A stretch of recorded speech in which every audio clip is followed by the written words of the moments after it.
Yeah.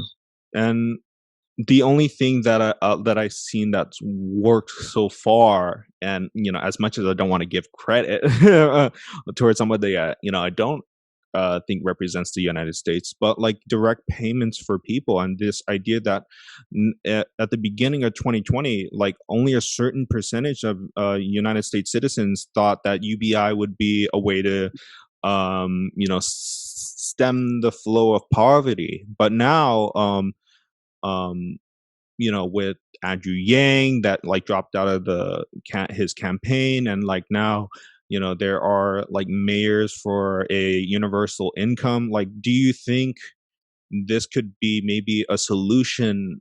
May not be long term, I don't know. This has to be a consensus with many citizens, but do you think that would be a way to help address the issue of poverty? I'm a big fan. Sorry, it's like, so this is my little 5 minutes of, hey, Andrew Yang, where's our thousand? But do you agree? We got to consider like solutions. At least bring something to the table.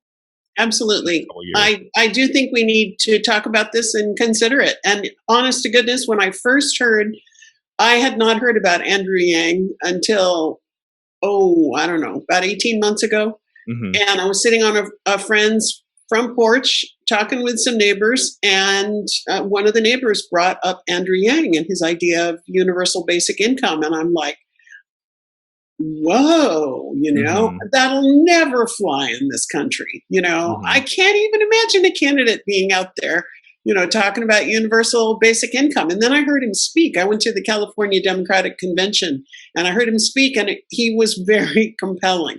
Mm-hmm. And I started thinking about it more. And then the pandemic hit. And, I'm not quite there yet, but I know that there have been examples in California. Most recently, Compton on Monday announced that they're going to begin a program that are going to give 800 residents some cash every month.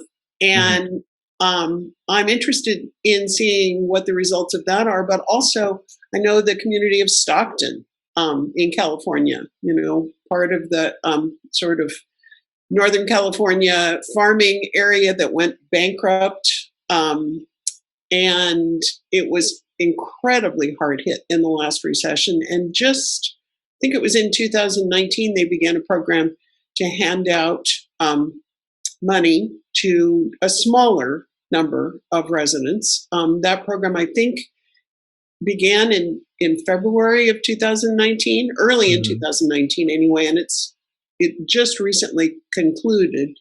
I think I haven't followed up on it, but from what I understand, the reports were that it was incredibly successful.